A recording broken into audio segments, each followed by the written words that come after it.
What's up, everybody? It's me again. It's your boy TeaRon. That's TeaRon, period. And I am going to be trying to get our next guest today to cuss. No, joking, but I'm not joking, but I'm serious. But anyway, I wanted to take this time to find a guest who I could have on that I could have a conversation with that I haven't had before. And that's one surrounding things like finances or um using manifestation or your belief system to guide you to your goals. I've had really good deep conversations with people, but I'm really interested to see what this next person has to say about it because they're much younger than I am and they're doing things that I haven't even done. And I've done a lot of things, but I took a liking to them because I want to say this.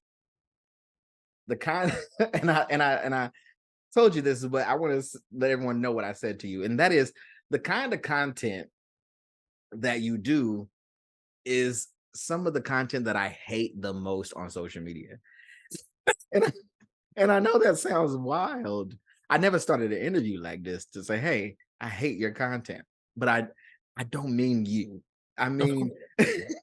I mean that there are people out there who um, have who have based their whole social media identity on inspirational quotes or uplifting things, um, telling you to wake up in the morning and go get your LLC, a bunch of vague stuff. And it's so annoying.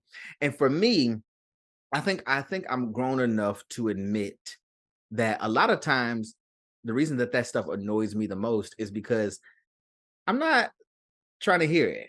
I'm not like receiving it because there's going to be a part of me that's just like that's ridiculous. Right. Like life be lifing, and Big the facts. way life can beat you up, you get hardened in a way that I'm skeptical of a lot of things and a lot of people. Let me put it that way. But you were able to get me to follow your content because you delivered it in a way that I knew that you weren't disingenuous, and I think that that is a huge factor. But also, even though you um, put your beliefs into what you do, and you let people know, that that is what's guiding you, or and that's your the way you find your strength to go forward. Even though you do that, it's not in a condescending way. It's not in a Mhm. way that it's like overly preachy because I cut those people right off. I'm like, we're not doing that here. We're not doing that here. And then with the people who I do this podcast for, everyone is so diverse. I had a friend who just finished Ramadan, and I've known him for years, but I never knew he was Muslim. and and even though there were things that came up and I kind of was like, oh, it makes sense once I found out. But I never Mhm. knew he was Muslim because I never asked. I never cared to know, you Mhm. know? And so the people who listen to what I'm doing here, we try not to even make that such a thing. I think that there are many roads, and I think there are many avenues that people can take, and you gotta find what works for you. That's where I stand with it. But I do respect and appreciate what you bring to the table. That being said, I won't drag it out too much longer because I really want to figure out how what wait a minute, how old are you? I'm 26. I'll be 27 at the end of this month. Okay. Got it. Yeah. But you really come off as like 22. So I there's respect that. that. But I won't drag it out. Taj, if you can, go ahead and introduce yourself to the people. Let them know who you are, where you're from, and what you do. Awesome. Well, it's a pleasure to be here. My name is Taj Khair. I am originally from Brooklyn, New York. I'm a husband. I am a engineer, former track athlete, Division One track athlete, a brother, a son, cousin, so many different things, so many different titles. Real estate investor, business owner, lots of different uh, titles. But who I am and what I tell people all the time is that I'm just a spirit having a human experience. So it's a pleasure to be here, and I'm excited to chat with you today. You know what's crazy is because my ADHD does this thing where I hear something and I heard you, but what I really focused on, you said Taj Khair. Khair. Yeah. I read it as Taj Khair. I thought you like were showing off your haircut and stuff. I didn't know what what I was like, No, that's my name. like I was like, oh. So I Yeah. thought I thought I thought when I went to your house, I was like, oh, maybe I'm gonna see like some fresh cuts or something. I thought you were a barber, Like but Taj Khair. That's yeah, funny. Taj Khair.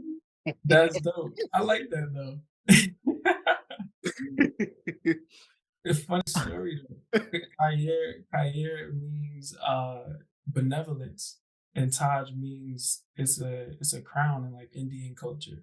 So my name together means the crown of benevolence. So that's why at the top of my TikTok I have the crown of benevolence. But most people, Oh, I thought, see, when I read that, that's actually interesting. But I yeah. was I thought it was like I thought it was like the bonnet of salvation kind of thing. That's another way to put it. But so let's talk about how you grew up, where you're from and all those things. Yeah. You have siblings? Well, you said you're a brother, right? Yes. I have an Okay. older sister, aka my second mom.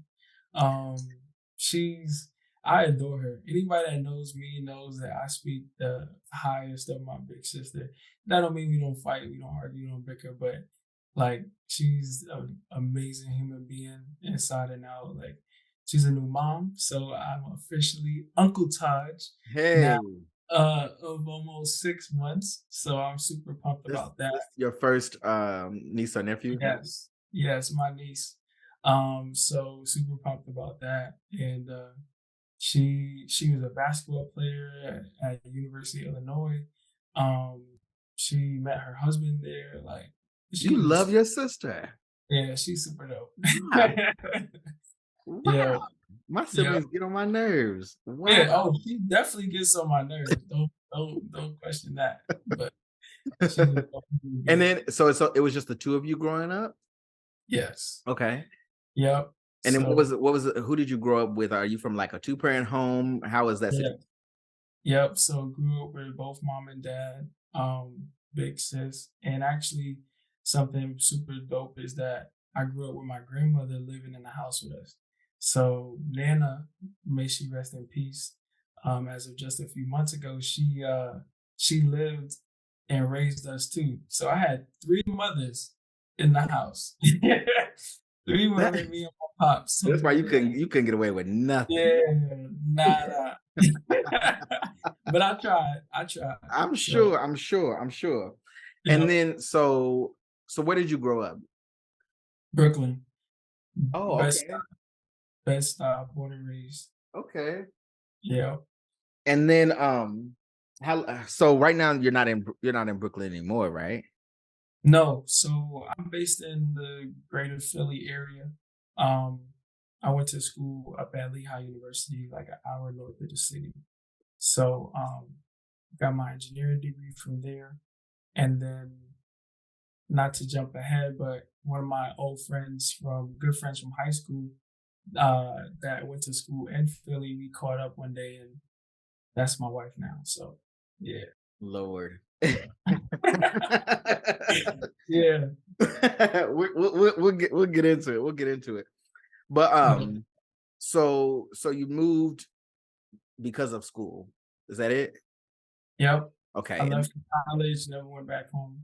oh, I understand. Trust me, I understand. I Yeah, understand. And what was the Well, when did you graduate from college? When was that? 2018. 2018. Yeah. Okay. And since then, you've been living in Philly? No, not quite. So I lived in the off-campus house that I stayed at while I was in college Mhm. because that was actually the property that me and my family purchased from my landlord. So that's how I literally my senior year of college went from being a student athlete to landlord from one transaction. So that was kind of crazy. But Let's it was talk a about it. blessing. Let's talk about it. No Did, doubt. did you did you even okay? So at you would have been how old at that point? I was, I think, 20, 20. Okay. 21. 20, and then you were taking on landlord duties. Yeah. So the Did you boys, go ahead? I'm sorry. now I was saying like the guys that I lived with on the track team and everything, they were the homies, and they turned into my tenants. Like it was crazy. Wow. Yeah. Did All you while even still living. know, or did you even like did it feel significant at the time to you when it was happening? Um, yes and no.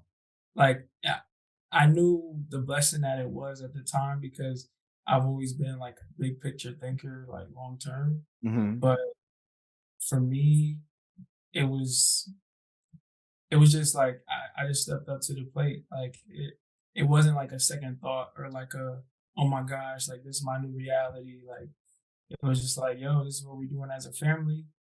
Like boom, boom, boom, boom, boom, what needs to be done. And that's just kind of how I operate. So Okay. yeah. And so was that your first venture into what would become, what you wanted to do in terms of like business or real estate? Was that your first whiff of that? Um No, so a little backstory. Growing up in Bed-Stuy, there's tons of brownstones, Yeah. and my parents, my grandmother, so the three of them, they purchased the brownstone that I grew up in, and together. So that kind of family business or family coming together to do something What collectively. year were though? Because they had to be way before you, right? It Because was them way back. brownstones, they It was going way they back. going high now. Yeah, I think that was like it was the 90s for sure. Yeah. It was before you were born. Um, no, I think when they closed or we moved in, I was 2 and a half. So yeah, it was the late 90s. I think their down payment was like 25K back Yeah. then.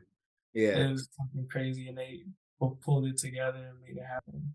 Was it something that you were aware of as you grew up, like that they took that step? Or was it something that you just like you grew up and then you realized, oh wait. Nah, nah, it was known. Like that's the thing. Like I love and appreciate my parents for talking to us about this stuff and the moves they Yeah. made, even as they were making them, because like it was known that, you know, oh, what I was saying was they renovated the house and the top floor they turned into an apartment. So Yeah. my whole childhood I lived with a tenant upstairs on the top floor. So Hey we lived Arnold. yeah, so we lived in the bottom 3 floors and the basement, and then we rented out the 4th floor. So that was my upbringing. I thought that was normal. You feel me? So always kind of having that, seeing my parents move and having to, work through different things and the pros and the cons of it. Like I was just soaking it all in. Then once we sold that property, we were blessed to buy two, one Of in course. you know, Them and then brownstones, I'll tell y'all them brown. yeah, and then another in another part of New York City. Um so yeah, I mean, it was a blessing, and the house that we ended up purchasing, it was a fixer upper. Like I've never been a part of a real estate transaction that didn't need work, like to this day. Yeah. it's not a lot. Like I'm not some crazy mogul right now, but like only been exposed to buy something that needs sweat equity, aka equity you put in it by sweating yourself and doing the work or hiring the work to be done. Um, so I got exposed to that and I was like, what are y'all doing? Why are y'all even looking at this trash house? Like Yeah. as a teenager, walking through a property with my girlfriend at the time, and literally watched and was a part of that whole renovation. They did the same thing. They cut the house in half, basically turned the top into a apartment that helped pay for college, and then the bottom stairs, we lived in. So it was always that kind of forward thinking, like so yeah. So it's just in the DNA. You feel me? You feel me? Yeah. It's actually brilliant, but it is one of those things that we'll stay here for a second because it's one of those things that a lot of in general, a lot of Mhm. Black Americans don't relate to. I mean, Yes. um, depending on where you grew up, you only see, from one point of view. You don't even start to even think about that. The first thing you're thinking about is, nigga, how I'm gonna pay this rent? Thanks. I'm gonna get Rent, approved for this rent. And right? it's just what it is. Yeah. Would you say, well, why engineering then? Why didn't you go into real estate overall at that point? Yeah. So that kind of has another somewhat personal story, but a beautiful one, honestly. Like, so my dad's dad, he was an alcoholic and struggled a lot with that. Um and he acquired gangrene in his foot, Mm, and that spread up through his body. So he had to have an emergency amputation of his leg. And that was the best thing God could have ever done to him and for him, was have his leg chopped off, because the prosthetic that he got not only it motivated me to, I was already good at math and science, but like it motivated me to like, yo, I want to help people like my grandpa, like and live a better life by engineering a product or a tool that can make them have a better life. But at the same time, for him and seeing his relationship with my dad and my grandmother kind of heal, and just all those different things after so many years of different things, um like that was a multifaceted blessing. It touched a lot of different people. So, you know, not to get, too in depth on the spiritual side, but like when we look at the trials that we go through in life, it's really sometimes it's about us, but it's about what God wants to do through us for somebody else. yeah, And like that's where I think of that verse, like count it all joy when we go through these trials and tribulations, because like we need God to go through it in the first place, but the people that are watching, the people that are closest to us, those are the people that's gonna really feel that impact. So I was definitely a product of that in my family. So yeah. see, most people would just say, "Oh, I just chose engineering because I didn't know what I wanted to do." Yeah, I mean it is started out like tell that I guess story. I'll do engineering. Yeah, when I Business. tell that story, people are like, "Oh, why you ain't go like biomedical and all that?" And I was like, "I went mechanical because that gives the biggest base. Like, I'm Yeah, yeah, also gonna know or have that forward thinking to say what's gonna give me the best opportunity." yeah. Because in that line of work or expertise, like you're always gonna be needed. It's really kind of up to you. Like you said, why not go full time into real estate? Real estate is very conditional. It's very uh not, what's the words? Not inconsistent. The cash flow can be very definitely beneficial, but like if you want to get into real estate or be an agent, it takes a lot of work. It takes a lot of Yeah. dedication and being able to not have a paycheck for like 3 to 12 months at a time. If you depend on where you're at, what you're doing. So yeah. I've felt like I've not had a paycheck for 12 months. I Like, feel that. I feel I that, think bro. I think I would be okay. Word. Because That's yeah, sometimes I get paid and I'm like, did I get paid, nigga? Like, golly. yeah. So It so you went to college for engineering, mhm. and while you were there, well, no, not while you were there, because you were in high school when you met your significant other. I Yeah. guess the question I'm going to ask you is this: how old were you when you got? I wanna know the rest of that How old were sentence. you when you got married? I w It was last year, 2022. So you were I was 26, 20 I was 26, yeah. My wife was 25 and at this time. you dated since you were Since 2020. since 2020, but you knew each Formally other since. formally, but we knew each other over a decade at that point. Wow. Yeah. Yeah. I don't think I communicate with anybody from Nah, that long ago. I just that's I just don't think I do, you know? yeah. Um, It wasn't constant, but it mhm. was like it was relatively consistent. If you ask my wife, she would say that I always found a reason or a way to update her as my friend over the years of all of my relationship status updates. Oh, wow.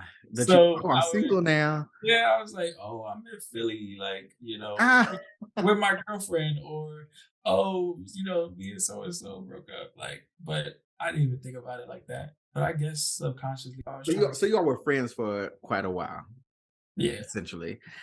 You know what's crazy? What's crazier than the fact that we still have young brothers getting married at rather young ages in 2023, Yeah, because it's becoming scarce. And when I say scarce, I mean not as popular as it used to be, right? mhm, yeah, But if for me,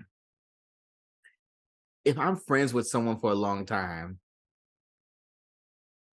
I can't I've never had a friend or someone I was friends with for a long time mhm. that I could say, "Oh, we're gonna change this into something else," because you've been my friend for too Oh, long.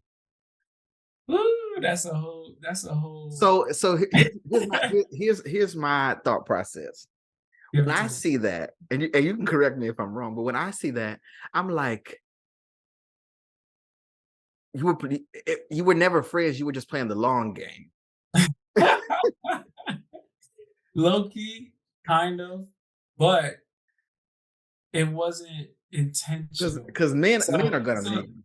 Men are gonna men. men are gonna men, right? And I don't know. It's like, okay, you know the friend zone, right?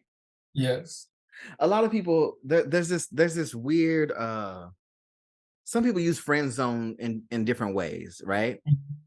Some people use friend zone in a way that it means like someone knowingly knows that you like them, Mhm. and they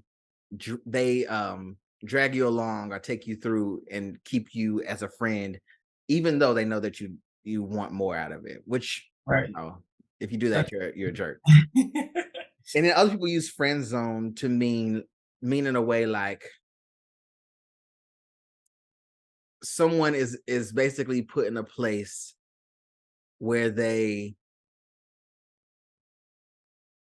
it's like, okay, it's like a guy is saying, hey girl, I want to be with you, and the girl says no thank you, and the guy's like still trying to do it over and over. yeah, I yeah, want to I was gonna say something else, but I don't want to yeah. start no mess. So, Alright, so so let it's me kind of two ask different points of view about it.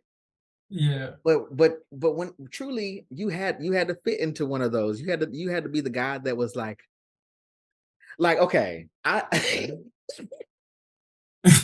can a guy meet a girl that he's interested in Mhm.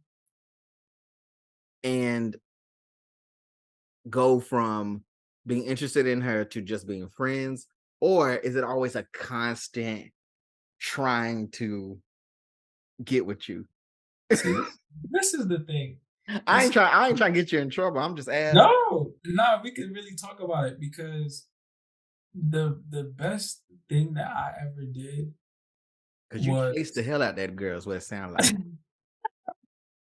I didn't face. That's the thing. That's exactly what I was about to say.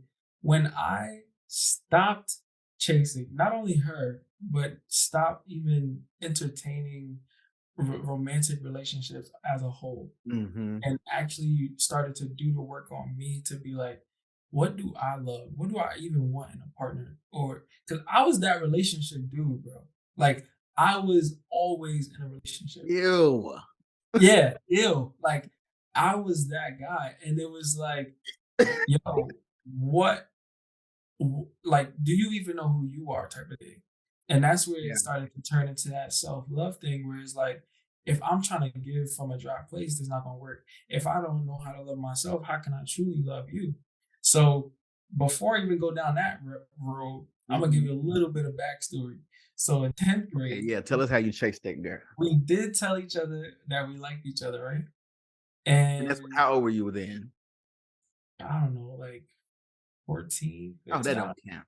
Yeah, how old you were in 10th grade? Maybe nah. You were just saying words. That didn't. Yeah, it's like, And, oh, I like okay, and you. then go Oh, I on. My like bad. you My too, bad. right? But here goes my young mind. But it might have been a blessing, and I think it was. I was like, but I'm not ready for a relationship. Like, I don't want to be in nothing serious or whatever. So she took that. I used to say that, not to cut you off, but I Yeah, actually I still say that, but but it's only because I want to do really bad stuff. I feel that. Yeah. And I don't think I was there then, but I say now that that was me preserving the potential down the line. So when I said that, but yet she saw me with some upperclassmen chick on my lap in the Chinese restaurant the next week, she was like, "Screw you," basically. What?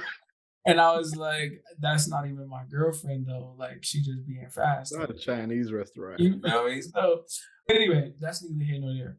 So we stayed in contact. We were good friends all throughout high school, college, some after college, like hung out here and there. Like I was always doing something. So she was like, yeah, you were never around, whatever. But we didn't see each other until like a couple years later, junior year of college, at her 21st birthday party. Like, You got oh, invited? yes, definitely. Uh, but it was awesome. It was like, high school friends, but also like a huge like family event and stuff like that. So like her mom and dad, I would go by her house like when I was in high school because one of my boys lived in her same neighborhood. So like we were friends. Like I Mm. don't think I was friend zoned because we knew that Of we course kind you of weren't. had, you know what I mean? But it was like there was always a potentially. And then full circle 2019, however many 2010 to 2019, like 9 years later, it was like, oh, we're adults. Oh, we're in very similar seasons of life. Oh, that's what you're going through. Oh, like I'm not letting another 2 years go by that we haven't spoke basically. And then Mm, we never stopped talking. So mm, yeah, mm. that's how that went down. So I wasn't chasing, but to get back to what I was saying before all of that was when I stopped entertaining relationships and wanted to figure me out and go into therapy for what I needed to figure out for me as a man and all of that kind of stuff, that was when I was like, oh, there's work to do. And God was like, hey, that's just where I needed you to be because 2 weeks later from praying that, I was like, God, I'm not entertaining no females. It's just me, you, and figuring out what you got for me in this life, like while I'm here. And 2 weeks later, me and my wife now, we're at dinner, Mm. catching up for the first time. And I was like, it was just so random, but not at all type of thing. So It's that you say random. Others would say calculated. But that's what I mean. I literally had wrote off every romantic relationship, and then 2 weeks later, it was like 2 friends catching up that turned out to be what it is, and we didn't know at the time, but Was there ever a spoken, not spoken, because it doesn't have to be verbal, but right. was there ever a point where you all was like, "We go together," or was it more so like you wake up one morning, it's like, "I think we go together." It was, uh, a little bit we called it the intentional friendship phase because we were taking it dummy slow. Like, we called it molasses pace. You ever try to pour molasses out of a jar? Like, it's Yeah. gonna take forever. So even my parents were like, "Yo, y'all dating, like, y'all need to just, like, get up to speed that that's what y'all doing." And we are like, "No, we're going on outings," and, like, bro, it was just looking back, it's hilarious, You were but actually it was dating the whole but time. we were dating, and what it really was, and at some point, I did ask her to be my girlfriend and all that kind of stuff, and then a year later, we were engaged because there was the pandemic going on that either Mhm. made or break relationships, and it helped catapult us, further. Um, all those different kind of things, and like it forced that work that God gave me to do before He rekindled us continued, and the work He gave her to do before we rekindled continued, and we basically just started walking together, and we were getting closer through that journey. So like that for me was why I even continued because I was like, I didn't even I didn't like you said, I didn't chase. I didn't do this in my own power. Like he literally gave me to her, and I was like, God, this is crazy. Like she's the bomb. What do you want me to do with this? Like I literally just told you that I'm not entertaining nobody. You know what's crazy is everybody says that. They may not say it in the way that have said it, but everybody Yeah, says that, and it seems almost cliche because they'll be like, when you stop looking, when you stop yeah. searching for it, that's when it comes. And people be like, It's yo, if you don't get the fuck out my face with that, of course. please go on somewhere with that. It, but I hate that cliche but kind that's of, what you just said but in essence. it has some substance because I think Cliches are cliches for a reason, right? So they got their validities from somewhere, and I think the principle underneath it is when you focus on becoming the person that is able to sustain what you say you want mhm. is when you'll naturally attract what you want. Like if I say I want $1 million, but I'm eating poorly, not working out, waking up late, doing Wait all now. doing all the things that millionaires don't do, then I can't ever See, get this is my issue. Now you done pissed me off. So okay, people be like, if you're trying to get to 1 million, you gotta whoop de scoop de whoop de scoop. And I'd be like, yo, waking up at 5 a.m. You can kick rocks on a rainy day with flip flops on. Like, okay, No, I feel I know some millionaires, and they don't be waking up that early. but that's real. That's exactly what I was gonna say. It's really not about there's no cookie cutter, No, no, no, no. right? Like you gotta I know think when to what people focus. mean when they say when they give you the schedule, Yeah. the billionaires itinerary. I think what all it's really saying is the having the amount of motivation that you need, or the setting clear goals for yourself. It's Mhm. really another way of doing that. Yeah. But then also it's a way of making you feel bad. Yo, I've been on that journey, bro. Like, Let me ask you this. You said you started doing therapy and all this stuff. What what led you to seek out therapy when you did? Do you recall? of course. Um, You I were smoking that stuff. not quite. I was in a relationship before my wife, and when that went sour or we broke up, I realized that I had a lot of college work to do, and that was what got me in therapy originally. Was your So was your therapy not was your therapy religious based therapy? no, not No? Okay. necessarily. No, it was just, I never sought out mental health counseling or anything like that before.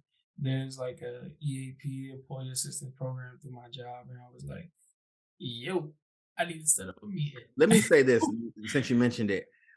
A lot of people have jobs where they have access to benefits that they never use. Yes. And it's always good to like reach out to like your HR department or something and see what's Absolutely. available to you because there are like mental health resources and things that can, give you access to what you need. I had a friend who was at a job and she was going through it, right? She was going Yeah. through it, and the job she was at the time had access to therapists and mental health resources, and she took it up and she was working with a therapist, Mhm. and and that therapist was like, maybe you should find another job. That's So dope. she ended up changing career paths and for the better, but Yeah. it was through that The initial job therapy. so That's you pretty never funny. know. You never know. Not at Um, all. Yeah, that's so real. okay, like so where you had to have been significantly raised by your grandmother because first of all, you old, okay? You old ass nigga. Man. You a old ass man. Like I Nah. don't know. I don't know how else to say that. You are old. But No. where did this come from? Because W how did you start to add that in? Were you always, like, in church as a kid? Is your dad a preacher or something? Nah, definitely not. No offense, Pop, but no. Um, that's the other thing too is like, when did you find God in a way that you could apply it to your daily, life? When did you do that? How did you know to do that? yeah, I call it like when my faith became my own, right? Like I Yes, yes, growing, yes, yes, yes, yes, yes. yeah, like when you about to catch the spirit, bro. When uh when I was growing up, we were sometimes Christians. Like we were always Christian, but we were sometimes churchgoers, sometimes this or that. Like we were never big into, Balanced. I call it balanced. yeah, you don't have to go to church. Like it was never pushed. We would go sometimes as a family. We would On go. I would Easter. go, and Yes. exactly, exactly. So, like for me, my faith became my own in college. Freshman year, wilding, straight wilding. Student athlete, trying to live up to this lifestyle that I thought all student athletes live, the whole nine. And I had 4 knee surgeries over the course of my track career, and from the senior year of high school to junior year of college. He was like, every single surgery, he was asking me the same question: "Do you trust me?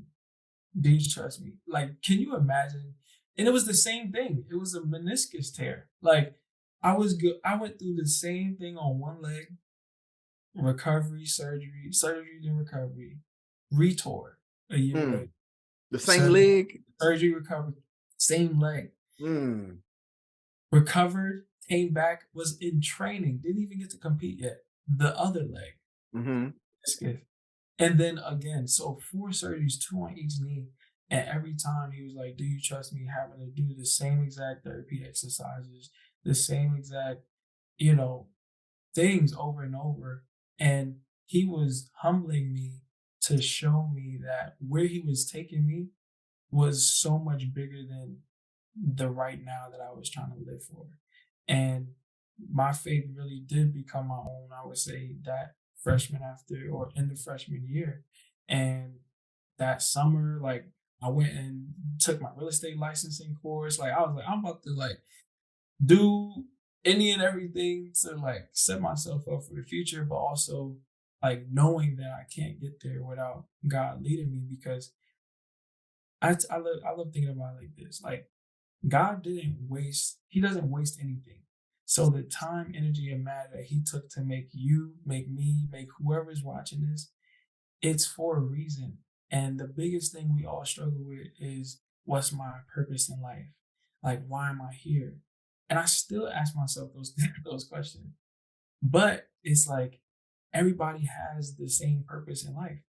It is to live in our creative space as we are made by the creator and make the world a better place. Like, so the way that you do that may look different than the way that I do that. But I can respect and I appreciate it think, because yeah, it looked way different. exact right, and there's nothing wrong with it. And I think the mother that has been called to steward those children versus the preacher that was called to preach that word to the teacher or the engineer or the whatever, like it doesn't matter what you're doing. Yeah. And that's where I hate titles. Like I my wife is like, we were somewhere recently traveling and you're like, oh, what do you do? And I was like, oh, I'm an engineer. And she's like, you need to start saying that with like bass in your voice. And I'm like, I get it, but at the same time, that's not my identity. Like it's a part of my journey, but it's not who I am. And like if if we all lived without trying to promote these different labels, even the label of being black, like I love being a black man. Like it's it's the best. You feel me? But at the same time, it's secondary to my true identity. I'm a spirit having a human experience. Mhm. And if I can impart on another spirit in this time, space, and matter that we're living in to impact them, to help them be a better version of themselves, then I've done my job type of thing. So that's my whole thing. Let me ask you a question. Do you ever yell? Yo, Bree asked me that. She asked me that when we rekindled. She was Do you like, ever does your voice ever go from here to here? Like ever? "Yeah, Hmm. yes." What makes you what makes you what makes you what makes your voice go up an octave? Um, hmm, the first thing, but I know it's not really, is nah. I'm not gonna put. No, that's the one. That's the one. I hate when people put dishes in the sink and there's food in the dish, like scraping the garbage or wash it down the sink, bro. Like, there's no reason for it to just sit in the sink. It's gotta That's definitely soak. it's yo, bro. Like there's no water in the dish either. It's It's just still soaking. food in the sink, bro. Like, come on. That is Ah, here's my blood oh pressure. gosh. Oh gosh. The reason I ask is because you're talking so calmly and so confidently. You could Yes. I feel like you was about to send me an ebook. I really did. I wrote one if you want Ah! it. 5 steps to take authority over your finances. Let's get it, baby. Yo. I didn't even know that. Yo, you always gotta be ready to sell Yo, I something. almost fell out this. Yo, I can't tear my meniscus fooling with you. Oh, Yo. That's funny. oh gosh. I'm a good What? time. I'm actually I'm not I'm very keen on the words I use. I was gonna say I'm a clown, but I'm not. I was saying that I'm very jovial at times. So don't Not take me jovial. Oh, jovial. I like having fun. I'm the life of the party. Like to have a good time. But I'm also mad chill. You feel me? So Mad chill. yeah. Yeah. Like I was like, what did he have before we started? Because geez. Yeah. let's talk about let's talk about what you kind of put out there on social media, right? Mhm. What would you say your social media genre is. You know, everybody kind of has a thing that they do. Yeah, Some people shake their hips, and other other people, put out hatred and all these other things. What yeah, would you say? What would you say? Where's the category you fit into? Do you think? I know you don't like labels, yeah, right. So but that's but what if we had to put you somewhere, what would it be? I would be uh the godly financial advice, be be all you could be inspiration category. Everything. Just put it all in the pot. That's I literally I don't know if you noticed, I haven't posted on TikTok in like weeks because I think your next post should be you dancing. that's the other thing. I was a dancer as a kid. Like, yo, I ain't gonna be doing no TikTok You dances. have to do TikTok dances. You Nah, know, you know what's I'm too crazy is creative. I have tried my damnedest to not be on there with them kids dancing, but they forcing me to. I'm like, Yo. please leave me alone. Please leave Yo, me alone. literally. Like, It's so corny, bro. I'm It's like, like please leave me alone.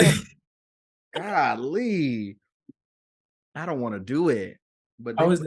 I was that guy from like 5th grade, maybe even younger, all the way through college that would get in the middle of the dance floor at a party and like just go off solo and or dance battle somebody else. Like I'm too creative to do a TikTok dance, bro. Yo, so let's turn this into some of the financial advice. Mhm. With everything that's going on right now, Mm. there's so much uncertainty with Yeah. the economy and everything that's just happening globally. What is a general rule or a general sort of advice that you give to someone, something that someone's gave to you that helps you along the way?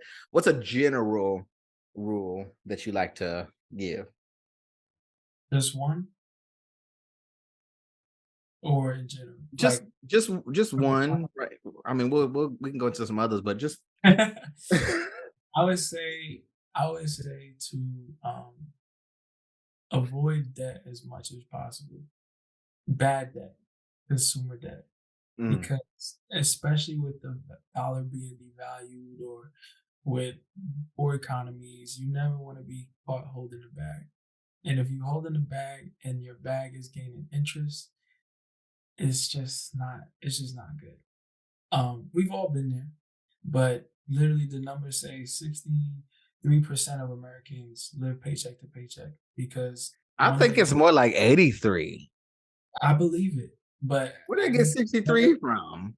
whatever they did the study, I I guess don't it know no nigga that could go without their checks. yeah. But that's the thing. It's like that's the fact that that's a statement or a reality Yeah. is part of the problem. It's like we need to, like we were talking about, if we're about creating generational wealth or and wealth is not just financial. I want everybody to hear that good. Like wealth is how you treat people. Wealth is Are you talking to me? nah, I ain't talking to you. I'm talking to the people, man. Like wealth is what your last name Gonna is. call me out. You feel me? Like when people say, "Oh, them Johnsons, yeah, them Johnsons, they good folk over there." Like that's wealth, you know. So, and it's financial, right? Bible tells us a good man leaves an inheritance for his children's children. So we ain't supposed to just be out here squandering it, but we also can't get no inheritance for our children's children if we just trying to make it for today. And that's a lot of our kinfolk, skinfolk reality. And we all start from somewhere or experience that at some point. But it's like I'm all about pushing that conversation. Like, all right, well, what do we need to do to come together to make this not a reality. My biggest thing to Black people in general is Mhm. we have to stop putting our kids out at 18. Yo, I am I Because so it agree seems with to that. be a goal marker that has been Mm, placed in society. Oh, you're 18 now. I can't tell you what to do. I can't help you anymore. that's such a Western. And a lot of people need to come to the realization that they're not there. Mhm, And in fact, the best thing that you can do for your child is when they start working, let them continue to save. Let's say you have a child who is 16, they get their first summer job, and you're already taking care of them. You've been taking care of them from, mhm, 1 to 16. right. If you don't if you can stand it, don't have them start paying bills, because people say, "Oh, you have a job now, so you can start paying this." And it's okay to be like, to learn how to keep up your phone bill and all this stuff, Right. to have those responsibilities, but you shouldn't be putting it on rent at 16. You shouldn't Yeah, be helping with the mortgage at 16. You right, you shouldn't be paying right. the water bill at 16.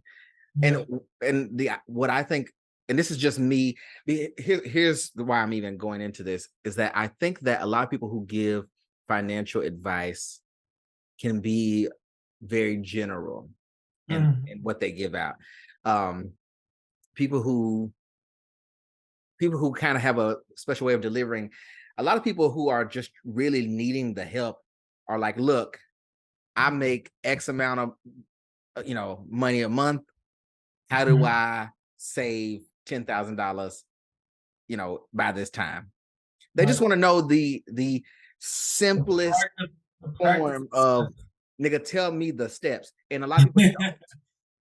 A lot of people That's don't. They say, all right, so first thing you gotta do when you wake up, get your LLC. But they never tell you to work overtime. bro. You know what I mean? But Uh, you have to basically get yourself to a point that you have insurance. mm, I was telling my friend about do you remember there was a song that came out a few summers back, and it was a pop song, and the little white girl was like the white girl was like, "I don't care, I love it." You remember yeah, this, yeah, right? yeah, It was yeah, everywhere. But that's a line in that song. And see, I get deep on shit, right? I be listening to stuff, but I be like, okay.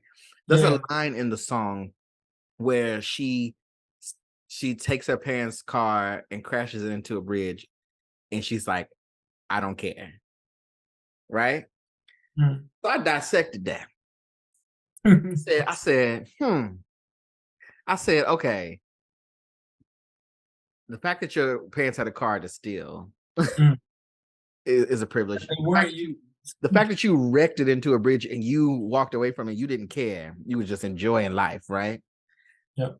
That there's a privilege there, because you had to have come from a parent or a two parent, not a two parent, but a two-car household at least, Mhm.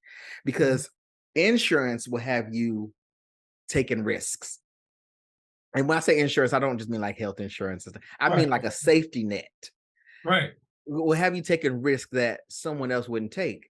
So your parents must have more than one car, because if they didn't and you wrecked that car, not only did you wreck the car, but you The messed up family, the the whole, you the whole, messed up the income coming into the home, right. right? Because now the car I was using to get from point A to point B to bring money into the house, you messed up the whole chain of events. Ecosystem word. Having insurance is key. And the only way to do that when you're young and you're getting ready, let's say you do leave the house at 18. If you started working when you were 16, right? Just as on the side, by the time you're 18, you're maybe, getting into school, but you're, working here and there, whatever. If you were able to save that money, set it aside and let it, gain interest in an account, whatever, then you set yourself up to be able to have a bit of cushion area, Yeah. or a bit of room to make mistakes. And I think that that's what is lacking greatly. And it all ties in because what what you sort of spoke on earlier in the conversation is the family structure that you had.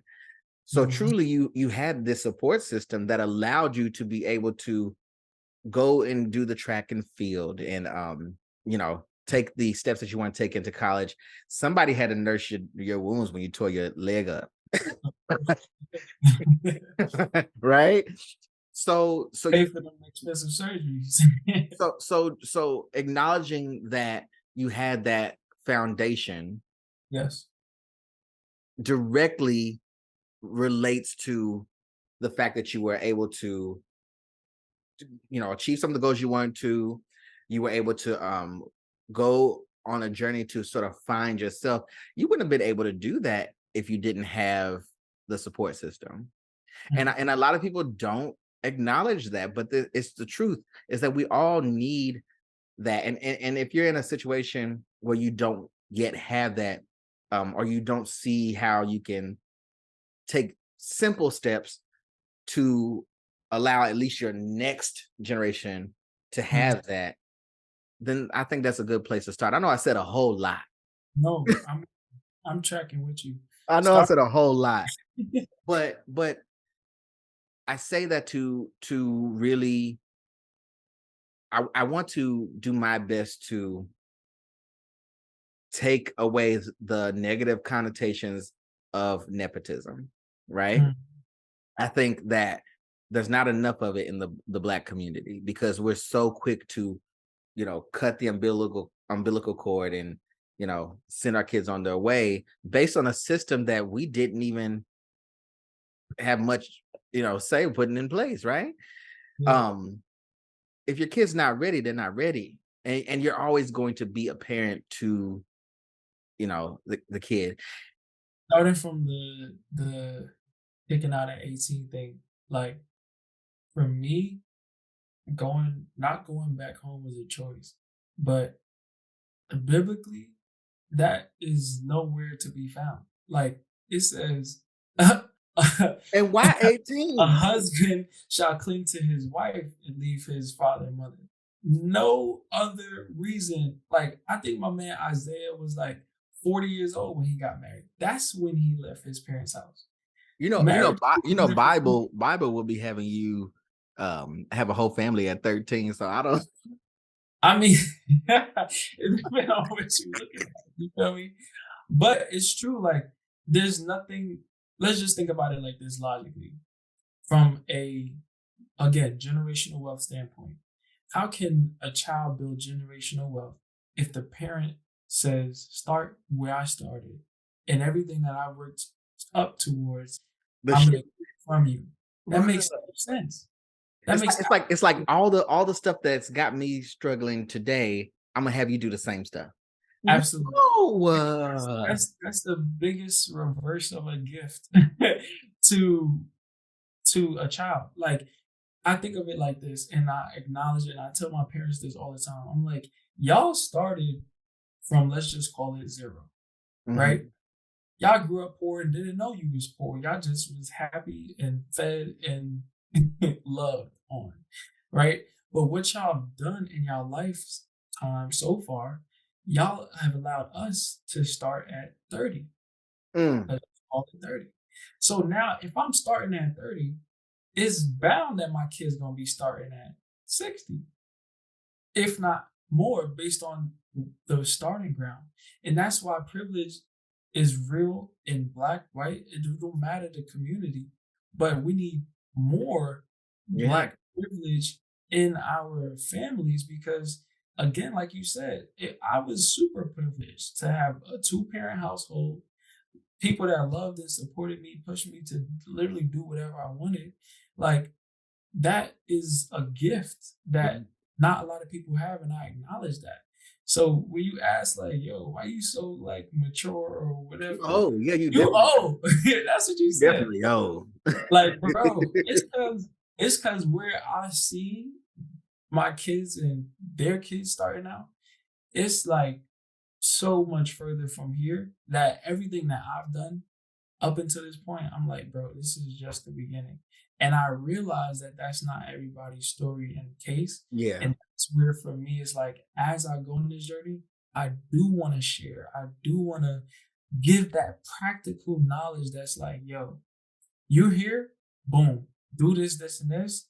Then you can start doing this, this, and this. Then you're gonna be well on your way. Like that for me is what energizes me. And this conversation, honestly, is solidifying what I already knew as Mhm. far as like where I want to take my content and just my whole personal brand because I want to touch and get that uh early adulthood, adulting transition group to set themselves up for the best thing possible, regardless of where they came from. Yeah. And if we could get a wave of people doing that, then it don't matter whether you going into corporate offices, business meetings, or you're starting your own business, podcasting, influencing, it doesn't matter. You're gonna step into it like I'm here. Because you're it's so much of the mindset too, bro. Like we have a slave mentality still in a lot of ways, and we have to awaken our mind before we can do anything in our hands. Like we say, like, oh, that whole if I want to be a millionaire, then I gotta start doing the actions.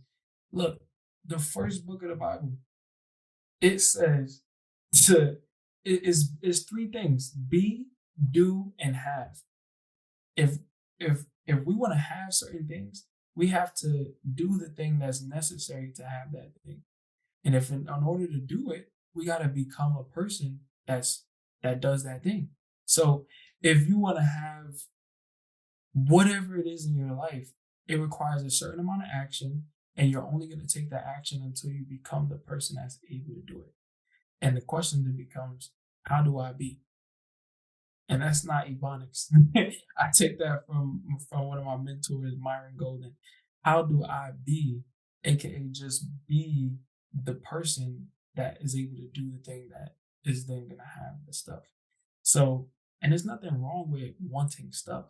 Like he put that desire in us. He made stuff so we would want it. Like it's beautiful, it's great. But when we are take our old mindset and our old way of thinking and try to transpose it or carry it to where we're going, that's where you get that that friction, that anxiety, because it's like I can't keep doing what I've been doing that only got me here where I'm going. Mhm. That's why I told you before we got on, I was like, yeah, I had therapy before this. This is like my second session after 2 year break. Cause I was like, yo, I did a lot in the last 2 years. We done moved in together, got married, like been working, all these different things, growing this platforms, X, Y, and Z.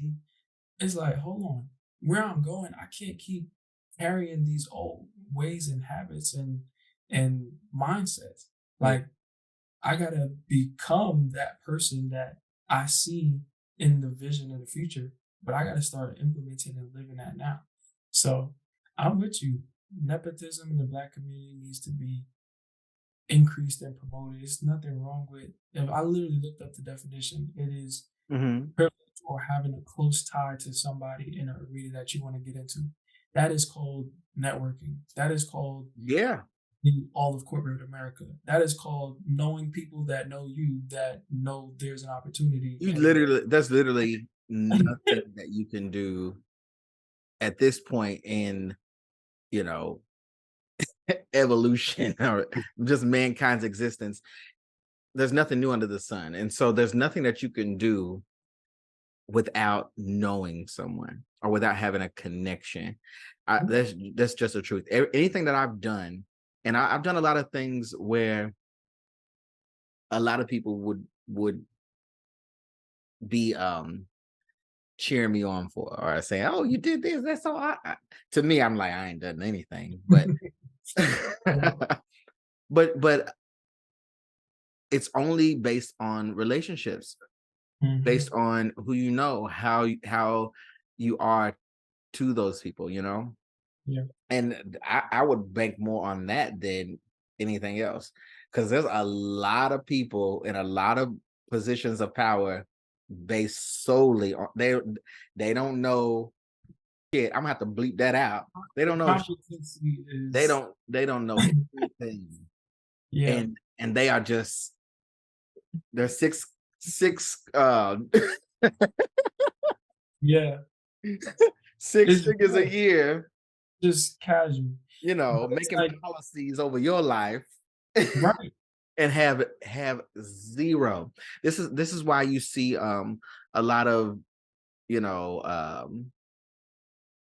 like you see it in sports, you see it in especially in Hollywood, working with people out there. If you're somebody's kid, you good. right. You got a leg up. So it's definitely a huge factor, and one that I think a lot of people either shy away from, they don't like to call it, but also one that we definitely want to get to a place where we can share in that more, you Yeah. know. I And Go ahead.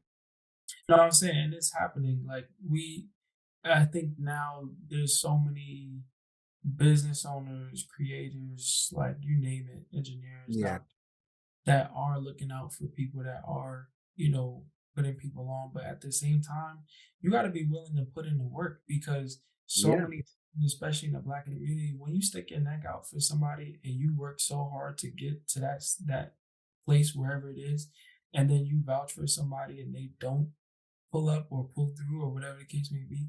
Now that's your reputation and things like that on the line as well. So it definitely it goes both ways.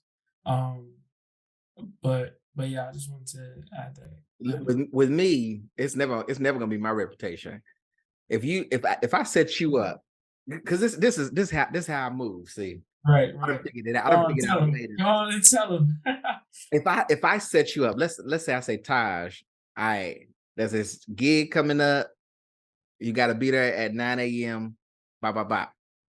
What you don't know is I've already told the person who I'm setting you up with. I told him, Taj ain't never done this before. I'm gonna try to give him a chance to do this. He's really good at whoop whoop whoop. I already done let them know that you might not show up.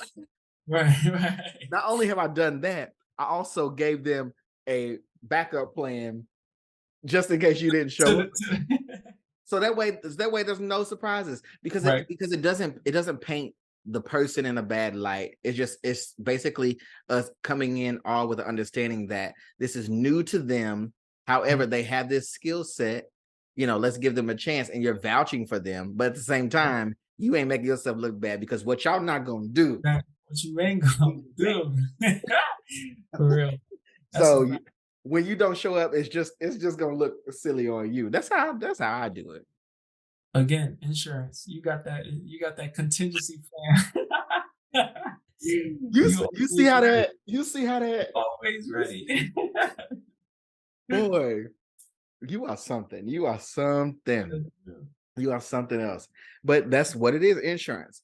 What's Before we go, and we're gonna wrap up here in a moment. What's the worst advice you've ever received? Just off the top of your head. Worst advice I've ever received. Mhm. Don't overthink it. When people say, uh, hmm, when people say, "Oh, you'll be fine," like, don't don't don't, like, don't think basically, whenever somebody tells you to intentionally ignore the red flags, then just stop listening to that person altogether. Because no, we're not supposed to worry, but if a flag is there, it's meant to be seen and it's meant to be taken in for information. So where I'm coming from is if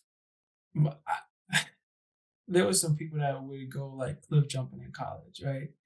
I'm a student athlete. Cliff I jumping.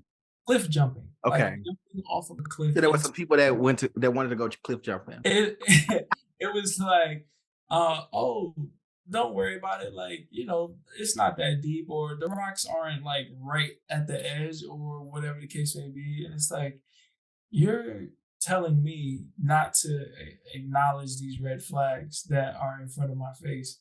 Um, yeah, no, because in the slightest chance that any of those flags tend to slap me in the face, then it's so much more for me to lose than by me just missing But out. you know what? You know why they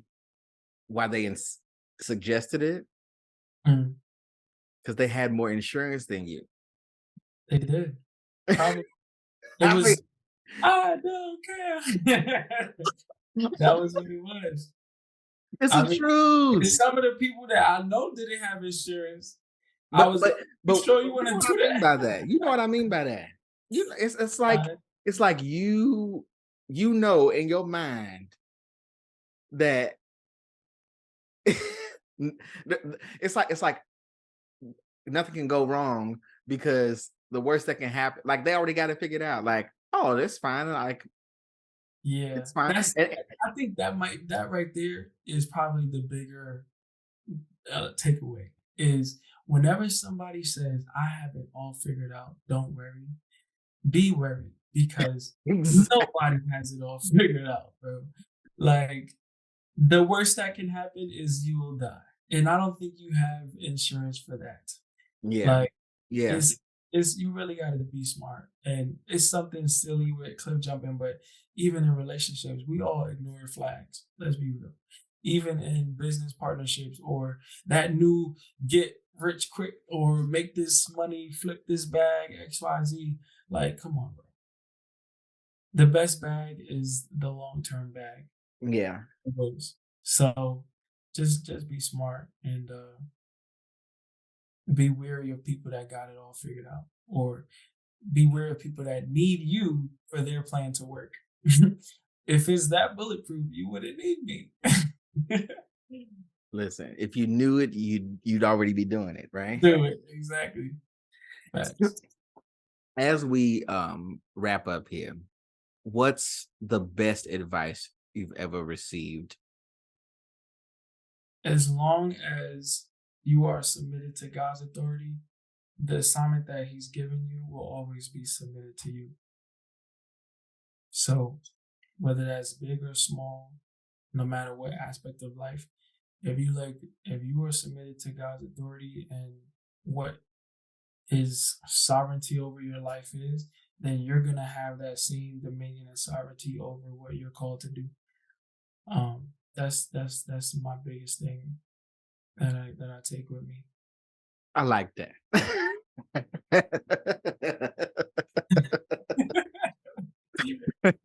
If you can, Taj, go ahead and let the people know where they can find you, keep up with you, follow you in all your anecdotes and shenanigans, and what can we expect from you, or what do you look forward to next in the future? Yeah, absolutely. So on all platforms, pretty much, I'm Taj Khair, TajKhair. No space, no dots. Um, the biggest thing for me moving forward, I've been in a planted season of being super intentional about what's next. So, as we were talking about here, I'm giving y'all the practical advice on what y'all need to do to get your specific situation figured out, squared away. If you need somebody to talk to, literally DM me. We can book a call and, like, sit down and look at it. I've done financial coaching calls with people, and they're like, "Yo, this is so crazy. Like, nobody has ever in my life sat down and just looked at my whole situation and seen things that I couldn't see, or whatever the case may be." Um, Look, we're building an empire, a little K kingdom with a big K kingdom. So I'm excited to just grow the community, um, to connect with people like you, and get the message out there. Well, you won't find anybody like me, so that's first. Um, You got that right. My advice to you is this: Mhm. no matter what your parents say, and when I say parents, I mean anybody who um is a guardian to you or someone that's giving you advice, Mm. no matter what they say, and if they see this, they will probably not agree. But if they tell you that they're ready for grandchildren, you tell them, say, no. The Wait until you're like 33, and then you'll know. Okay. You said you're 27 now, right? Yeah, I will be I better. I I encourage you, and I let you know that it would behoove you.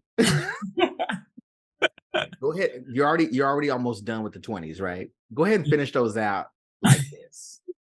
Finish those out without that, and and and you'll be fine. Alright, I'll take that advice on I note. listen, I am pro like everybody waiting to have kids because Yeah, it's gonna change. You're like, oh, your financial advice will go from, so you want to right.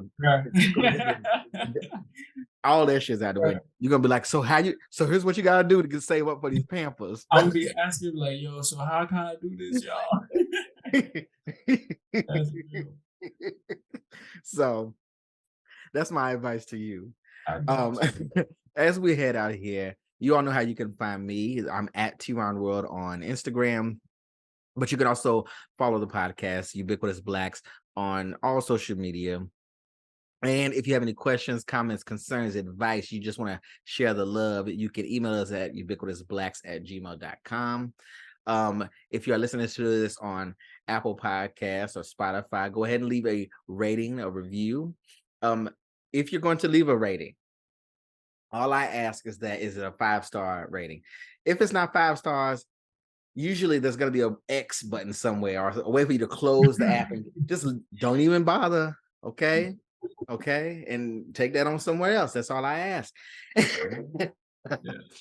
And also, you can subscribe to the YouTube channel where you're probably watching this right now. Taj, I want to thank you for joining me. It was great to finally connect with you because we've been trying to do this for a while. Yes. And I know you had therapy before, before we talked, but I'm sure this was like therapy round 2 for Oh, tonight. yeah.